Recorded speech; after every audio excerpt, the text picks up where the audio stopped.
Hey everyone, welcome to the product overview for the Dell XPS 9300. If you haven't seen the unboxing video already, just click up on the banner right now and you can check that out. Essentially what we done was we unboxed this beautiful new premium packaging and showed you what was inside. Just to give you a quick overview, in case you don't want to watch it, this is the brand new Dell XPS 13 packaging. It's 100% recyclable and it's a hell of a lot more premium than it used to be. For example, that's the new one, that's the old one. The reason that this one wasn't 100% recyclable, well, this part is, however, hold on, these things that used to come inside the box was not recyclable. So the new packaging hasn't got any of those harmful elements inside the package. So let's get on with actually looking at the device and seeing what's new. Before I continue though, I want to just take a moment to quickly mention that a while ago, if you were a creator, I would have said to you, go for a Apple device, just due to Final Cut, how good it is or was, actually still is, and Logic for music producers. Now when it comes to photography and videography now, I can say I don't recommend this anymore. I still have my 2012 MacBook Pro. The trackpad's gone on it, but it still works as long as I link up a external keyboard and mouse. But it's just not as user-friendly as it once was. So if you are into film production or photography or anything like that, don't make yourself believe that you need to go for an Apple device. That is not true. So with that being said, let's continue with the product overview.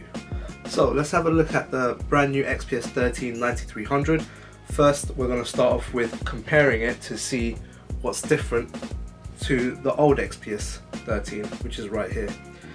So straight away, when you hold the device, this is definitely slightly lighter, or it could be that my right arm is stronger. The edges, you can see that the diamond cut sidewalls are very visible all around the device. Size wise, if I quickly just put them on top of each other, put them side to side, this is a lot more square. This device is rounded off on the edges, where this one is a straight square. So if you actually line them up, or if I line them up here for you real quick, you can see the 16:10 aspect ratio playing its part right here by making it shorter on this part of the device. As for thickness, you can call it yourself. It's minimal, but it is slightly thinner. On the left hand side of the machine, the old XPS 13 had a power indicator. So on the machine right there was a button, and if you pressed it, you would then get a battery indicator to tell you how much battery is actually left. That is no longer available on the brand new XPS 13. There's also a few things missing. For example, there's only now one USB Type-C on this side, along with a micro SD card slot, where on the old one you had a Kensington lock, 2 USB Type-Cs and the power indicator. On your left side you have the headphone jack, 3.5mm, and another USB Type-C. On the old XPS you have a USB Type 3, 3.5mm headphone jack, and the micro SD card slot right there. So design wise, on the exterior, minimal, few things taken away, but that's just to make it fit inside this thin and light design. But to be honest, I can live with that. Everyone just walks around with an adapter now anyway, right? This device now has a brand new hinge, which actually allows you to open it with one hand, or one finger even. And when you open it, the device automatically turns on. So you don't actually have to press the power button. Speaking of the power button, it's moved. It's no longer on the side, it's actually on the top part of the keyboard. If you recall, on the old one, you'd have a circle dot on the side. And for you keen-eyed viewers over there, you would have noticed that it's now got a edge-to-edge keyboard. And it's already logged me in. Cool. Nice one. So you can see here the 16:10 aspect ratio. If I grab the old device and actually turn it on for you, 1 second. Let me try to do the same thing I've done there. Try to open it with one hand. It just doesn't work. So that's a huge improvement, just there. So power button, turn on. While that loads up, I just want to show you again, it does actually open with one hand now, which is a huge improvement, and it's what we've been asking for. So thumbs up for that one. So this is both of them side by side, the new 9300 over here, the old XPS 13 over here, and you can see that 16:10 aspect ratio really helps.